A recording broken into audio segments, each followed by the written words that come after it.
Welcome to Birth to Net Worth, where we normalise the conversation and emotions surrounding money and wealth to effect a massive change for future generations in their relationship towards finances, building family wealth as a collaborative legacy. Here is your host, Tristan Trenberth. Good afternoon and welcome to Birth to Net Worth. We got another fantastic guest for you today. We met through a friend of mine in the community in real estate, and he made the introduction and realized this gentleman also knows my CPA as well. So it's all about relationships in this game. So in the past, we've talked to people about financial literacy. Last week, we had Toilet Paper Hands talking about their animated education series. We've had Maria Baginski, who's putting together a financial literacy curriculum. This week, we've got somebody at the other end of the scale where we're talking about how we can invest our money, how we can invest with our children, how we can invest ourselves, and how we can put our money to use and really get out of that scarcity mindset. And this is going to be a mind blower for many people. It took me a few explanations to get my head around the concepts you're going to hear today. They really aren't complicated, but just it goes against many things that we learn. And without further ado, I'm going to introduce Ira Sorensen. Ira, thank you for joining us today. I appreciate you. Yeah, thanks for having me on. Really appreciate it. Most welcome. So Ira, I was just saying we met through one of your clients who's a friend of mine who introduced us. I've obviously worked with you since, and then I found out that our mutual friend Dustin is a friend of yours, and you work very closely with a CPA, and it just really opens up doors. The network just expands like an onion. You just finding more and more areas where people are connected around us, but we don't necessarily realize. So I think you're a little bit familiar with what we're talking about. We're really looking at Birth to Net Worth to sort of discover how from birth we can change the dynamic of financial literacy, the relationships and the mindset around money for children. And most adults are not financially literate. I'm growing in my financial literacy, and I find that every level of finance that I get to, there's another level of literacy and understanding and clarity of finances and numbers that I need to find. So what we're really looking to do is find ways that we can educate children and also re-educate parents as well at the same time when they're smaller children. So if we can find education, books and other things that can kind of bring these ideas to the children, the parents are going to learn at the same time. So that's one end of the scale. But on the other end of the scale in which you deal with, we'll get into a little depth of the products later on. But would you like to just explain a little basic about what industry you're in and the basics of what you do? And then we'll start the conversation from the genesis of your experience with money. Sure. Well, again, thanks for having me on. And this is a very needed topic. I think that obviously our kids these days are not taught, nor were we taught the truth of money and the truth behind money and how that can actually work for us. Obviously, we have banks and institutions that are trying to teach us how money works for their benefit, not necessarily for ours. So it's been an interesting process for me. I actually worked at a major mining company here in Salt Lake. It's actually one of the biggest mines in the world. And this was back in the late 1990s, early 2000s. I was out there working, and I had my brother come to me who was just getting into the insurance business, into the financial services business.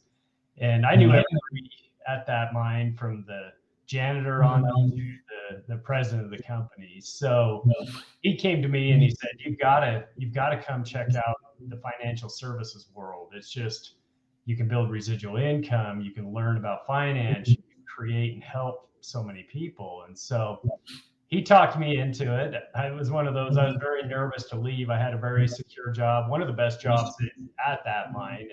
And most people have worked there 40 years to get to where I was in 10 years. So it was a very tough thing for me to want to leave.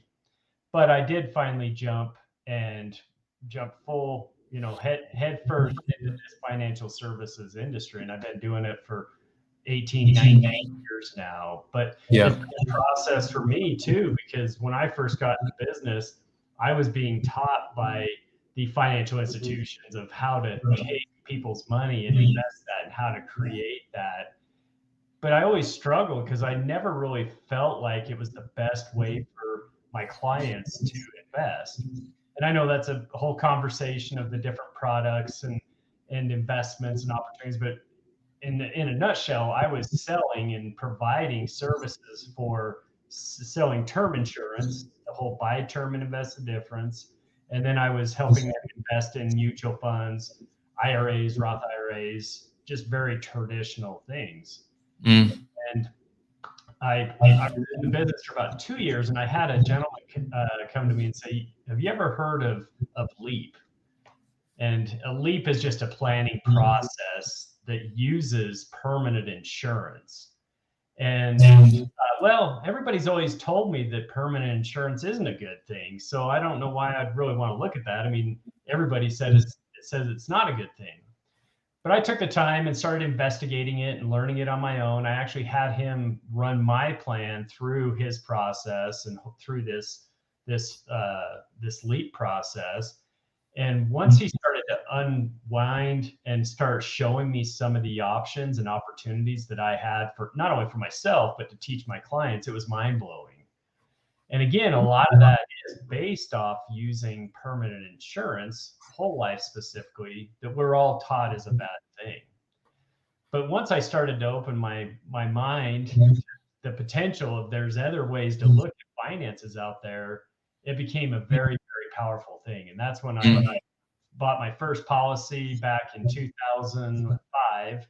And here today, I've used that policies to finance rental properties. I've bought cars out of it. I've paid for college, for my daughter. I've paid taxes. There's just so many uses that I've been able to do with that. But I would have never even understood that had I not taken a little bit of leap of faith and had this gentleman teach me and help me understand what what this whole process was. Yeah. Fantastic. Well, yeah, leaps of faith are important. We don't, there's no risk, there's no reward without risk, but obviously it's calculating the risk and balancing that and knowing that, you do your due diligence and get clear on these things. So let's move the needle backwards in the timeline. What was the first thing you remember involving money? Was it your parents buying you an ice cream or down at the grocery store? Tell me about your first memorable experience with money. Well, one of the things that always, as I've been in the financial industry and I've really thought about that, is I used to always love to go to the bank with my parents. Yeah. The bank was something when I was a kid. I'd love to go because what did you get when you went to the drive-through with your parents or walked into any lobby? What is a child did you get from the bank?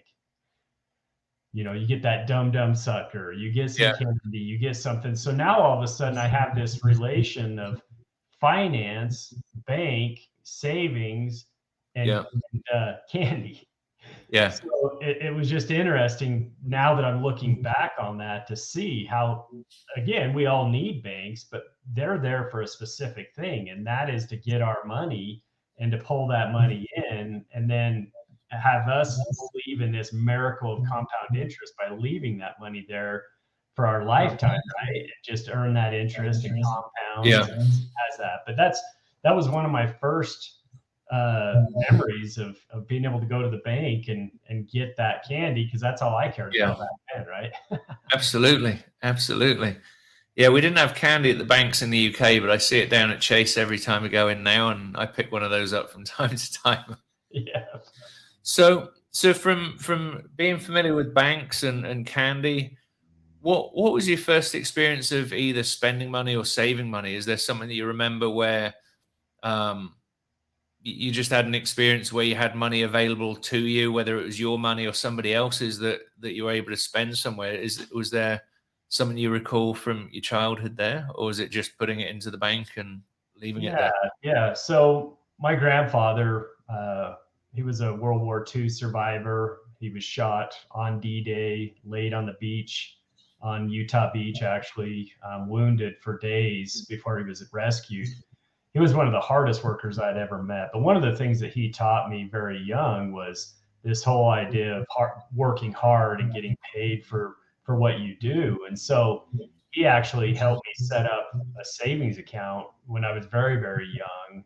And in the summers, when I would go spend time with them, and live with them sometimes for a month at a time, I would go do little jobs with them, and we would be able to save that money, and that money would be just put into a savings account. And that was really one of my first memories, and again, of finances. What my grandpa taught me, which was what he knew, was just save money and put it in the bank. Yeah. Yeah. Yeah, it's very familiar. I mean, so many people don't even get the chance to save because their parents aren't really aware of that. So I think that you're very, very fortunate, but we live in a different age now than we did when you and I grew up. And I think instant gratification is something that I noticed 15 years ago when I moved to the States, and I think that's got its way back to the UK more so, or at least I'm more aware of it now. Um, so yeah, so saving your money. What was the first major purchase that you bought as a child? Was there a bike or something that you came across that you had in your mind that now I got this savings? Did it just permanently stay there, or was there something that you drew some of that out for? I see bicycles behind you. That's why I asked. Yeah, I mean, I was very into bikes. I was fortunate that my parents, were nice and just purchased the bike back in my first bike anyway. Yeah, Um, I wish I'd purchased my bikes now. I just purchased a new one, and it was like buying a new car. They're so expensive these days. yeah, But yeah, I remember, for me, a lot of the times it was just being able to use that money to, go buy something for myself. It was usually some sort of toy or some sort of food or candy or yeah, something, where my parents were trying to teach me, obviously, a lesson of this is the money you've saved up, and you can have some choice of what to do with that. But yeah, I just remember it was always, we would go to a store, and it would be whatever the latest toy was or something that I really wanted, that I would use that money to be able to do that. In my younger years, that's, was the focus. yeah, That's what was exciting back then, was be able to take that money and purchase, a toy or something that yeah, was yeah, giving me some gratification and have something to play with, right? yeah. So at what age did your experience with money change, and your relationship with money? As far as, first it was just buying sort of toys, I guess financial responsibility, or um, awareness that there was a greater purpose than just one-off purchases that came along. Was there a time or an experience, somebody in your family? So maybe I've heard about your grandfather.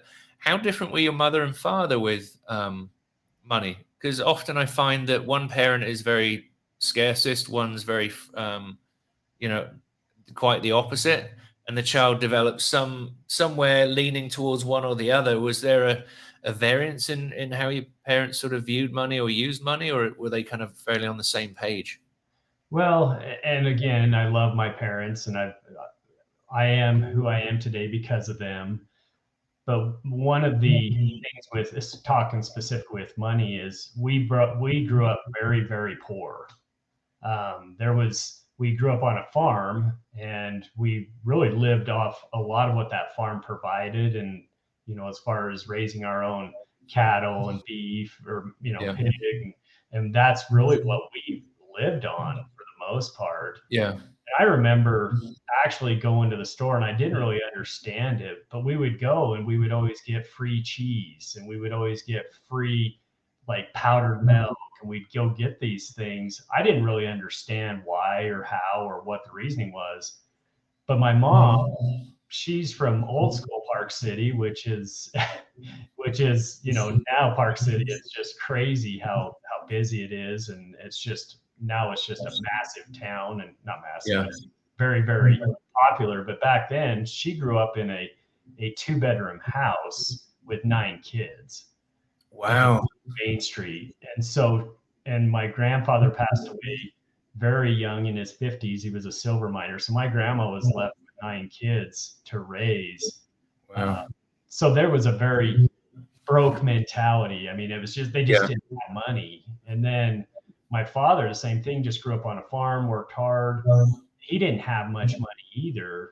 And so to bring that together, they never really taught us much more about money. I always just felt like there was this, disconnect with us. Like we never really had the money. And I remember the other challenge that my family had was my dad worked at the same mine that I did. I was a third generation miner at the Kennecott Utah Copper. And back when I was young, I would remember times where my dad would put off for a strike because it was a union ran company. Yeah. And there was times where we would go months and months. For me as a kid, I thought it was awesome because I got to hang out with my dad a lot. We would just go spend so much time in the mountains and camping and have fun. But at the same point, now I know, but back then I had no clue. He wasn't getting paid during that time. Yeah. And so again, that's where my mindset around money was really very skewed because I just needed the handouts that my family got to try to get through those tough times. Yeah. And again, my parents were very, very good savers. They've done really well for themselves. They have, great assets that they build up, but it wasn't something that was really focused for us of how to do that. They just were surviving. Yeah, it's interesting you mentioned what I'm, paraphrasing as struggle in those times. As a parent, I've kind of not intentionally avoided sharing struggle with my kids, but you kind of protect them from certain things. But it's important for kids to know that there is struggle and know that there's light the other side of that struggle, because I think financially, I come from a place that wasn't affluent. It wasn't poor, but it wasn't anywhere near affluent in any way. Mm-hmm. We had everything we needed, but we didn't have everything that maybe wanted. But they say humble is good, but I think that it's just a good solid base. We had a similar background. My parents saved for some things. I was aware that they did do some budgeting at some point. I can't remember quite when that was, but my mum used to sort of run the finances a bit, a lot more than my dad did. He was busy working hard and working a lot of hours at his blue collar job. And it was just an experience where, again, there was no education. I knew there was a savings account that they had that I had. And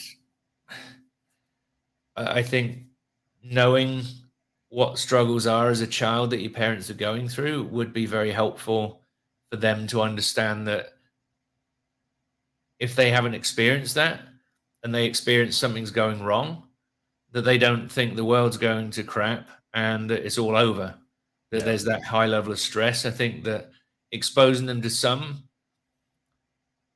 struggle, some stress to a degree that we can honestly manage to a certain extent, because we don't want to worry kids and to death, that they get anxious and so forth about it. But I think there's definitely a lot of people that share a similar thing than you, that they observed a lot of things, but now they look back, now they can analyze it in a different way and acknowledge some of these things that were there. But it's, maybe 10, 20 years down the line when potentially we've gone through other things that we might have avoided had we known some of those things were there, some of those pitfalls to avoid. And that's not not in financial terms, like sports, careers, personal life, professional life. There are all of these things where struggles occur, but it's great to be able to know that there's something the other side of it, that every breakdown is the beginning of a breakthrough. Yeah, exactly. And Yeah. that's 100%. Yeah. So let's, with your specialty of the topic that we were going to kind of discuss in the sort of second part of this, let's really give a little overview of what the products are in whole life that I purchased from you and that you provide for many other people. How much money people need to get involved in this type of product, and what the benefits are, and how you can scale it either by volume of policies or volume of amount of money in the policies. Can you just give us a little rundown of, you shared with us a little about how you found out about it. How can a parent invest themselves and how can they invest, and how early can they invest with their children or for their children?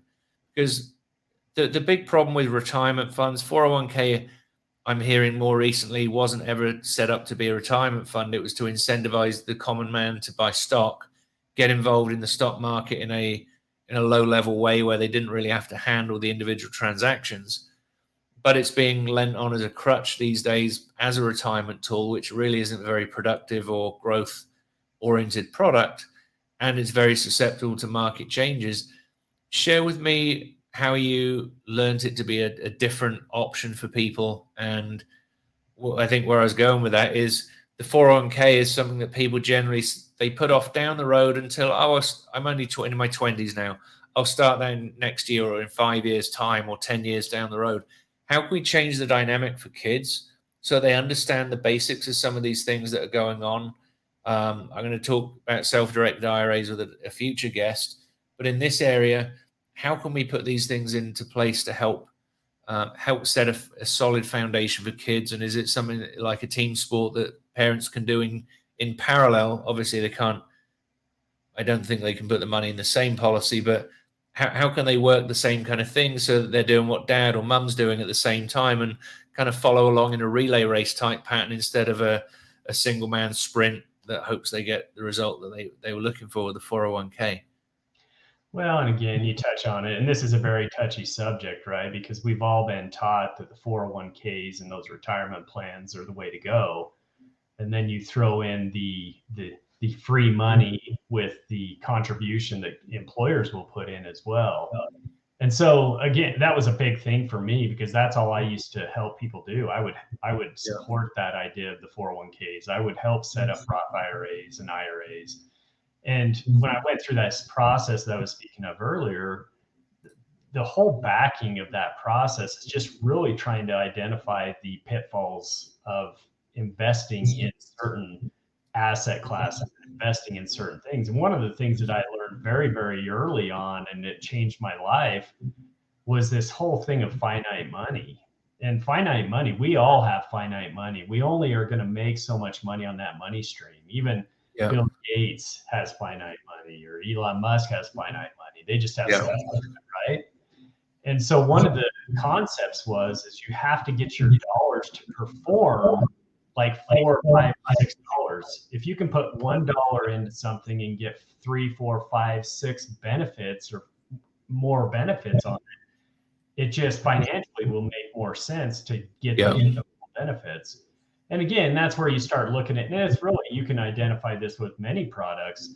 If you put $1 in a savings account, just to keep it simple, that savings account, it's solid, it's good, it's guaranteed, it's going to be a rate of return, but it's $1 doing one thing, and that's all it's ever going to do. Yeah. It's the same with 401ks. It's $1 going into a 401k. Yeah, you can pick, different stock funds, bonds, different portfolio, and it can spread out, but it's still just one rate of return. Yeah. Versus if you could put your money into a product that now you can get multiple benefits for those same for that same dollar, that's where I just moved on to that. And it just so happens that product is whole life insurance, because I put money into that $1 into whole life. Now I get a death benefit, which is a concern for me. If I do pass away prematurely, I want to make sure my family's taken care of. I get the cash value growth in it that I can use throughout my lifetime, and it grows tax-free. And then it's 100% protected from lawsuit. I have a loan provision where I can take that money in and out for whatever I choose. Now you start to look at that same dollar going into a whole life policy. Now you get these multiple benefits and you get this multiplication. Yeah. So that's a big deal. If we have finite money, we have to get those dollars to perform to the best they can. And I'm not saying whole life insurance is the golden ticket and that's all you're ever going to do. But for me and my clients, that's where I'm trying to help them build this financial house. And with that house, you have a very, very firm foundation. And that firm foundation is whole life insurance. Yeah. That allows you to do whatever. I mean, again, I've pulled money out of my policies to do rentals. I've bought Bitcoin with it. I've invested in it. I've been in startup companies, I pull money out. Again, there's no one thing or a constraint that you have to use that money for certain things. Yeah. So once I started understanding that, the very first thing I have one daughter. I'm actually getting married next month, and I'm getting a stepson, so I am getting my son. But Congratulations. yeah, thank you. But for my daughter, I bought the first policy as soon as I found out about this. I bought that, and she was 2 years old. It was the Wow, first that's home young. policy that I purchased on her. And again, it was selfish in a way for me because I want to put more money away. So I'm utilizing her life to do that. I own that policy, I control that policy. But through this process of me educating her, I show her how that policy works. Well, Yeah. she's now in her second year at the University of Utah, and she's taking finance classes, and she's telling me, "Dad, they don't teach me any of this at the university. I never learned it in high school, and I'm not learning it Yeah. at the university level either." But now I'm helping her understand what this policy is and how it's going to work for not only me and protecting if something happened to her, but that's the last thing that I'm doing that for her. Yeah. I'm doing it because I'm going to give that to her when I decide to give that to her. Yeah. And so that's where it's a powerful tool, because now I'm really just pre-funding her retirement. I'm just pre-funding what she has the ability. And at some point, like I said, I will pass that over to her when I feel like she's ready. Yeah. And she can use that. You know, when she was younger, she just thought it was the bulldog fund. She just thought I was saving money to buy a puppy with it or whatever.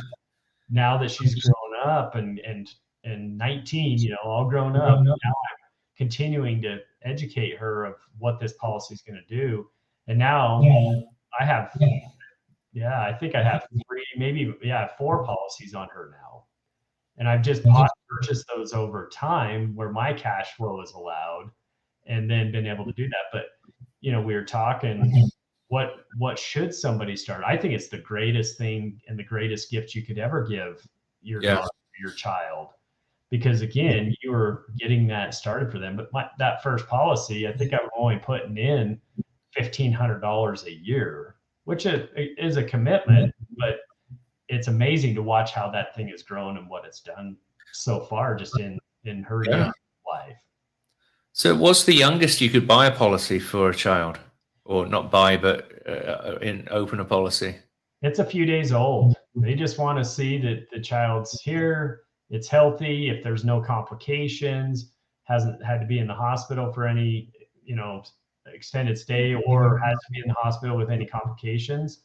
It's very, very easy to get those policies started. So you can start, within days of their life. There must be a lot of paperwork involved for a child that young, or is it pretty straightforward, similar to an adult's policy? Yeah, it's very straightforward. It's just like an adult policy. The difference, or the easy part for kids, is under 18, they don't have to go through an exam, which some policies when we place, you do have to go through an exam process, and some you don't. It just depends on the company and every thing that way. But yeah, it's very, very simple to get those set up, especially these days. When I first date myself here, but when I first got into business in 2003, it was all paper. You know, we were signing big applications and I bet face. Of course, nowadays with technology, everything's just done, you know, online with DocuSign, and just being able to use those digital methods. That's amazing. Sorry, I've just locked my screen here. I was just moving an alert out the way that popped up. I think that's incredible. I'm going to definitely be reaching out to you about my kids, getting them set up by the end of the year. So explain a bit more about tax implications. IRAs, 401ks, it's tax-free when you put the money in. So when you're putting money in at this level, your employer's matching it. When it grows to maybe that at the end of the policy or further through, when you draw on it, if you draw before a certain age, there's quite a high taxable penalty involved. How does tax work with whole life insurance, IRA? Yeah, so like you said, with any sort of qualified plan, any IRA, 401k, yeah, there's all these tax rules and there's all these rules that you have to abide by, which the basic ones are you have to leave that money in there until you're 59 and a half. If you take it out prematurely, you have to pay a 10% penalty, and then you defer a tax. And that's, again, just to take a second on that, but that's the challenge I always had is taxes. You look at tax rates, and I'm not an accountant, I'm not giving tax advice, but in general, if you look at tax rates and taxes, they've just only gone up. Yeah. This fallacy that we're taught within a 401k is defer, put this money in and defer that, because then when you get out there in retirement, when you go to pull the money out, you're going to be in a lower tax bracket. But we're finding most people aren't in a lower tax bracket just based on taxes have gone up. And to be in a lower tax bracket in retirement, you have to make less money too. And so who wants to make less money in those golden years? Oh my goodness. Yeah, absolutely. So that's where, again, we kind of, we're having this conversation. I'm not saying they're a bad thing. It's just, if I'm going to put my money into something, I want to get the most benefits out of it. Yeah. And the difference is when you put into those, obviously it's a deferred. You put it in post pre-tax, and then when you pull it out, you don't pay taxes. Well, one of the benefits within whole life insurance, and it wasn't always the case, prior to the 1980s, people could have very, very small policies and they could dump millions of dollars into them. It was a tax shelter. So again, this is where anything too good, the IRS comes in and says, we're going to put some rules and some limitations on that. Yeah. That's where they came up with the MEC, the modified endowment contract, that's tied to any sort of life insurance, permanent insurance. And basically what they were deterring people is you have to have a certain amount of death benefit will allow you to get a certain amount of cash. And it's this formula. It's based on your age. It's all calculated for you when you start a policy. But that's where when we want to build policies that are right up to that MEC limit. We want to maximize that right to the MEC limit, which basically means you're not paying any taxes, tax deferred, and you won't pay any taxes. It grows tax free. Now, again, I have to put the disclaimer in there. The only way a person ever pays taxes on their policy is if they cancel the policy and there's a gain there. So up and above their cost basis, if they do, and again, that's the only way is if you cancel and say, I don't want the death benefit anymore. I just want Right. I see. That's where you would pay tax on that. Which again, that's where with my clients, I'm always advising never cancel it, just loan the money out, and there's some strategy in there to never pay the tax. But yeah, that's one of the biggest benefits of this is the IRS is allowing to still have that grow tax deferred, and then you get that death benefit and the cash value tax free. And what happens in death when a family member might inherit the proceeds of a policy and as well as the cash value? Presumably with no inheritance tax up to a certain limit, there's no tax for the family members. Is that right? Yeah. So again, it depends on the situation, but in general, if depending on where the estate tax is and all that, that's a whole nother conversation. That's a localized conversation. But yeah, in general, there's no tax due when that is paid out. Now, again, it just depends on if that goes into their estate. If that now bumps them up to certain levels, there could be some tax due. But in general, most will never pay taxes on the benefit or the cash value. So would this be an opportunity for somebody to replace a 401k with and roll that into or invest that into a whole life policy? Again, not asking you directly what you would recommend. You're not a CPA, but is that something you see your clients do? Well, I can tell you what I did personally. And again, it's just my personal experience, but it's oftentimes we will evaluate this with clients and we have to be very careful with the taxes and not giving tax advice again. But what I did, again, going back to my starting where I worked at that mining company, I had a 401k because that's all I knew back then. I was just doing what everybody was doing. And I had a value grow that had accumulated in that. And I had just had it sitting there. And when I went through this process with this gentleman that helped me understand finances and looking at the big picture of everything, the question he asked me with having that money just sitting there is, what's my purpose with that money? What am I going to, what's going to happen long term with that money? And so really he asked me two questions. And one of them was, am I going to make more or less money in the future? And of course, I'm a go-getter. I'm like, I better make money or I'm going to be mad at myself. Yeah. That was the first question. The second question is, do I think taxes are going up or are they going down? And we looked at the tax rates, and there are tables anywhere you can go search it that they've only gone up. Yeah. Well, based off those two things, I made the decision to pull that money out, pay my tax and pay my penalty. And then I use that money to fund and seed one of my policies.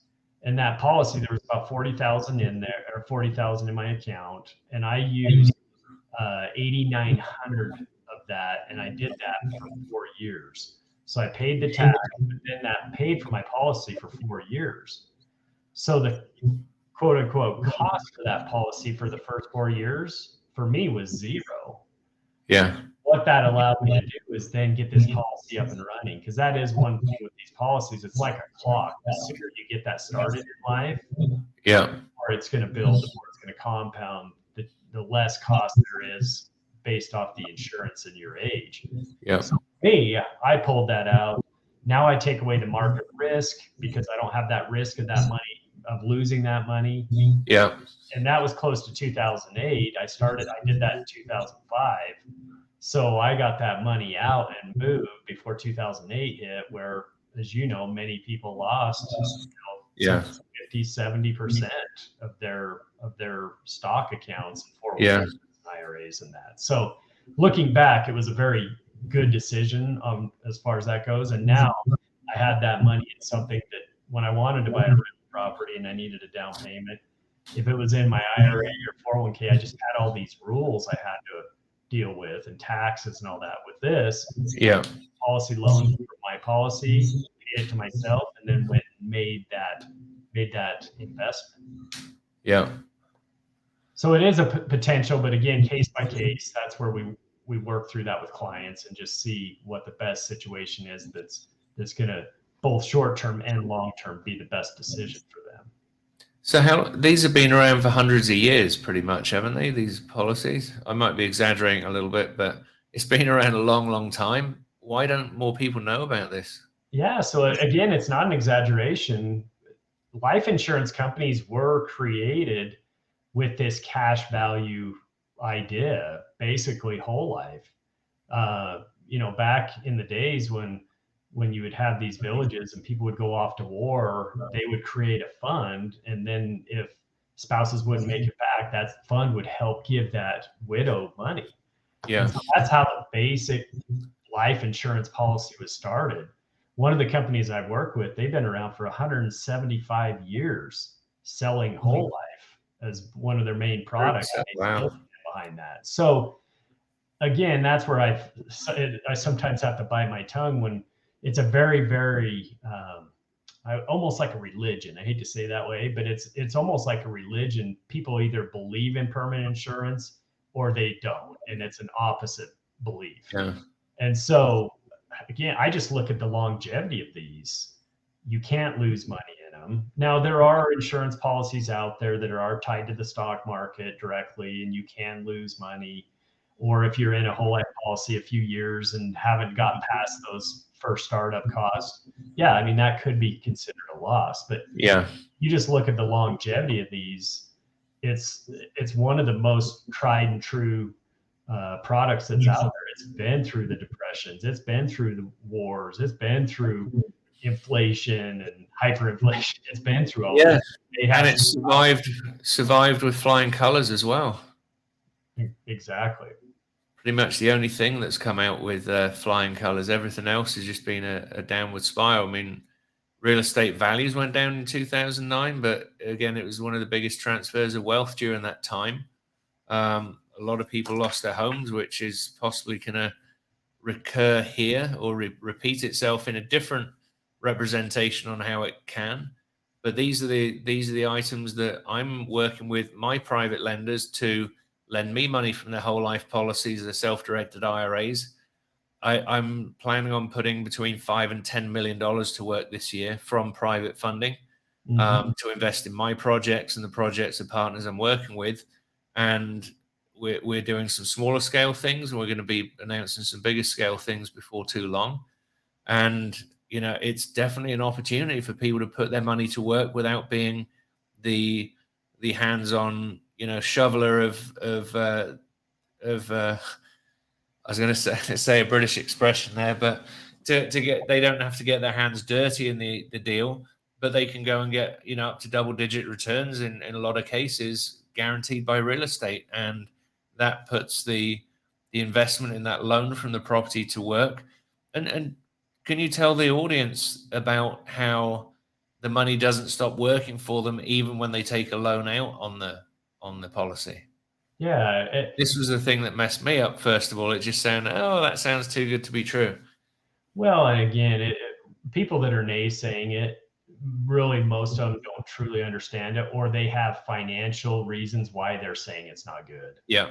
There's, the Dave Ramseys, the Susie Ormans. It's not that they're, bad people. They're teaching great stuff, but they're teaching to the masses, and they are also paid by mutual fund companies to get people to sign up in mutual funds and buy term insurance. That's the difference.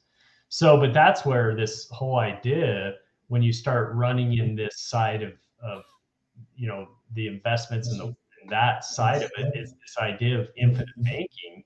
And how can you, because there are policies out there that may not be the best for people too. And that's where understanding and educating clients on the use of whole life, but structuring it correctly. And what I mean by that is keeping your cost as minimal as possible, but then having the ability to pump a bunch of cash into that. Because a whole life by itself, long term, it's good, it'll do its thing, but it's not as powerful as if you use a base policy at a minimum, but maximize these cash riders. And these cash riders are what accelerate the policies to be able to build that cash day one, which again is a misunderstood. Most people say it takes years. The policies that we design for clients, it's day one they have cash. So the ability is now to leverage this on the loan provision. And it's very, very misunderstood, because essentially it's going to take a person about 3 years to go what we call cash positive. 3 to 4 years, meaning you're putting money in, and we're talking a base policy with a cash rider. In about 3 years, you go cash positive, meaning the value is growing by, you make the payment and it grows by more than that after 3 to 4 years. And most policies, after 7 years, you exceed your investment, and then you're just cash positive even more past that. But what happens is once you get into these years where you have that cash positive, basically, I would say it's really after year 3 to 5, now you have value that builds there. Well, you have value that builds. And I have an example right now. I had a client come to me who's a client of Infinite Banking. And so they came to me and said, hey, I need some money out of my policy to do an investment. And I said, well, if you ever have any investment opportunities, I've got policies here that I'd love to utilize. So I used my oldest policy for this. Again, it's been around 18, 19 years. And they had an opportunity to buy, they're in North Carolina. They had an opportunity. They needed somebody to take down this property that they were going to do a fix and flip on it. And the commitment was $150,000. And they were just going to need that money on a 6-month note, which again, there's risk, as you know, and teach, there's risk with the real estate and have that side. But I actually closed on the property myself. My name's on the title, everything. But I pulled $150,000 out of my whole life. Now, here's the power behind it. That whole life policy by itself, it's old enough. It's probably making 8 or 9%, just because it's an old policy. It's just creating that. So, but just for easy math, let's just say it's making 7%. And I can go put that money into this investment where they're actually paying me 18% on that money. Nice. Again, for me, that's just another move on my money. It's like thinking like, Yeah. I'm just creating that bank option. I'm just creating that opportunity. Yeah. So what happens, and this is where it's very misunderstood, is the 150,000 doesn't come out of my account. My account stays in there earning that interest. So it's earning that, let's say that's earning the 7%. Now the insurance company, they lend that out of their general account, and then they charge me to do that. But here's the difference. I'm still making the money over here. And let's just say I'm making 7 again and they're charging me 5. I'm still arbitraging 2% out of that. Yeah. Go get a move on that money like a bank, my own bank, and now I go make 18%.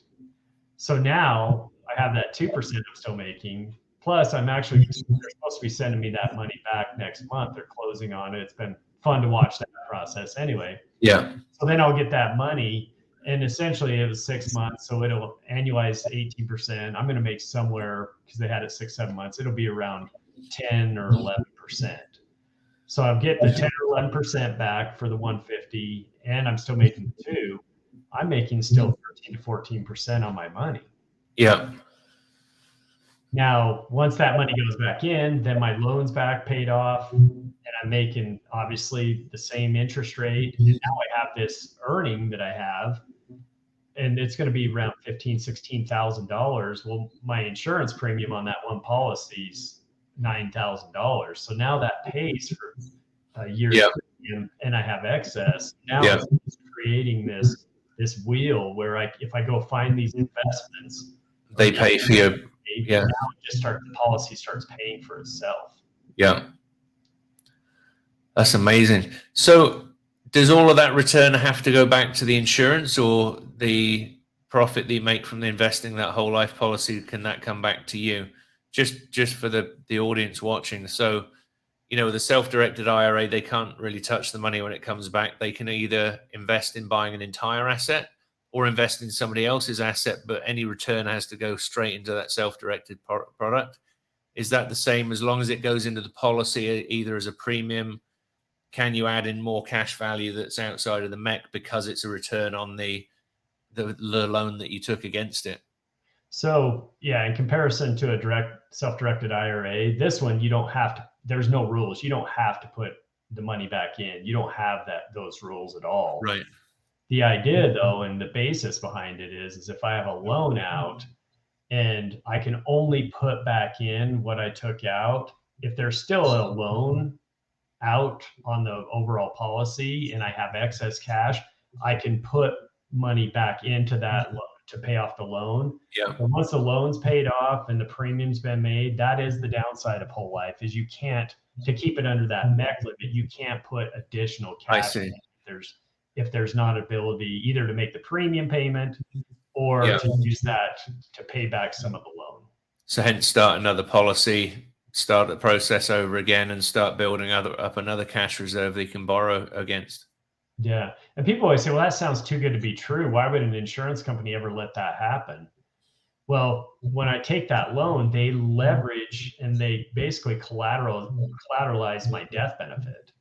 Yeah. Well, if I've got $1 million death benefit and I take 150 out, my family's only going to get, if I pass away and that's out, they're only going to get the 850. They recapture that loan. So they're never at risk of not getting theirs. Yeah. Yeah.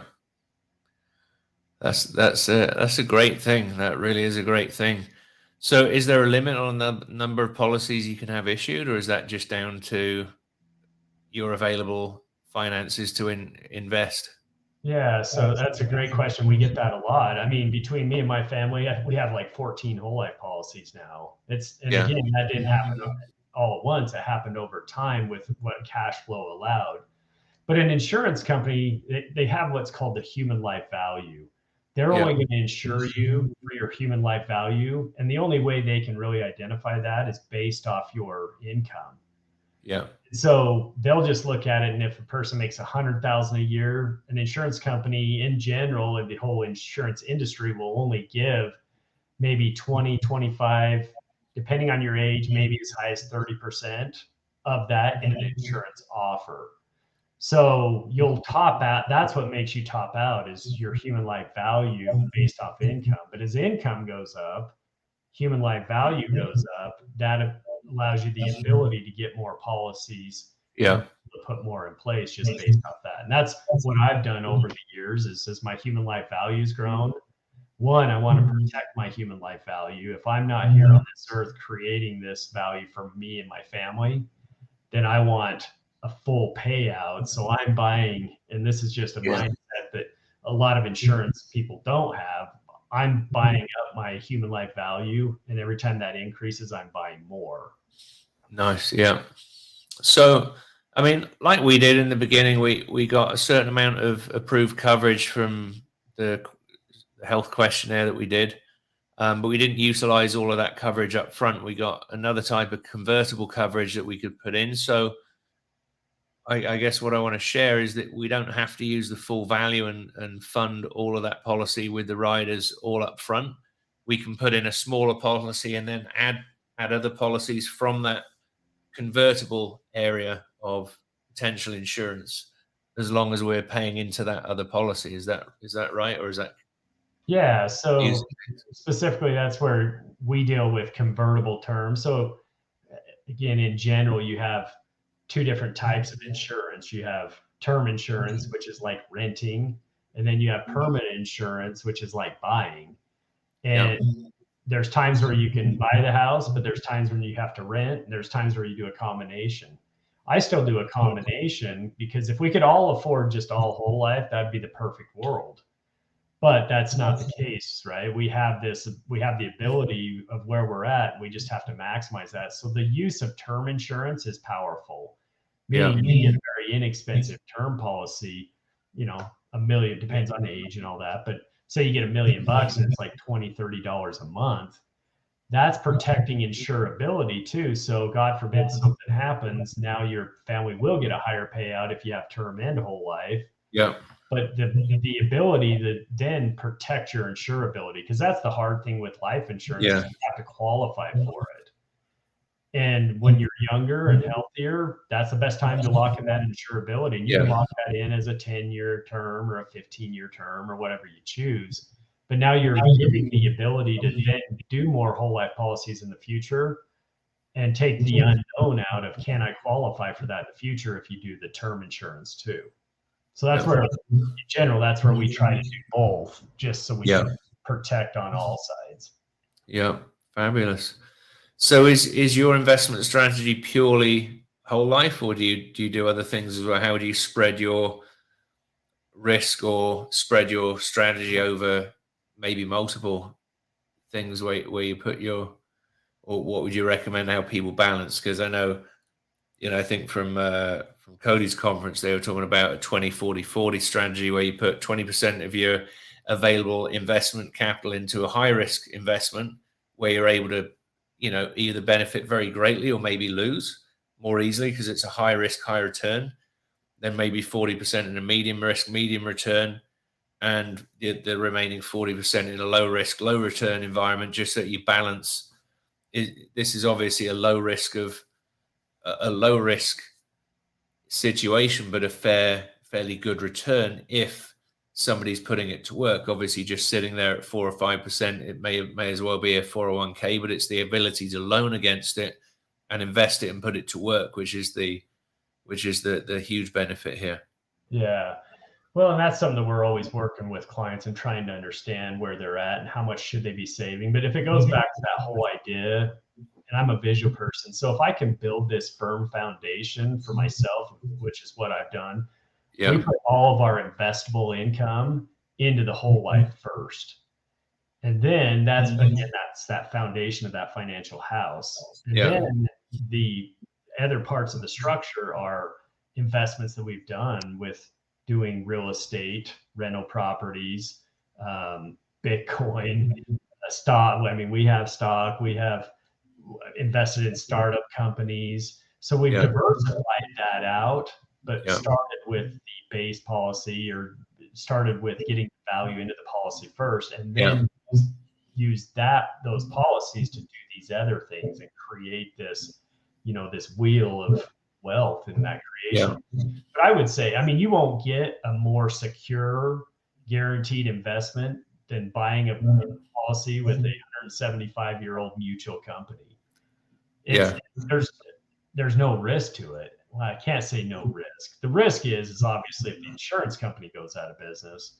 But if they've been doing that for 175 years, if they go out of business, we got bigger problems. And I'm not a guy, but that's when we got bigger problems. And even if we see insurance companies go out of business, bigger ones, they just absorb those and take those contracts over too. So it's just very, very secure. But it allows me, if I have that security and if I'm putting 20 to 30% of my income into that as the number, a 10% is a minimum that somebody should look at into this type of investment. But if you do 20 or 30, you're just maximizing it that much more. But then that allows you, like you were saying, to then take, this 40% and go do these other things with it. I just choose for me and my family to start with the insurance and then go spread out to these other opportunities. That makes sense when it's going to give you a return when you're taking it and putting it into your 20, 40, 40 or whatever your strategy is. It's still maintaining that gain and you're arbitraging the difference. So exactly. Fabulous.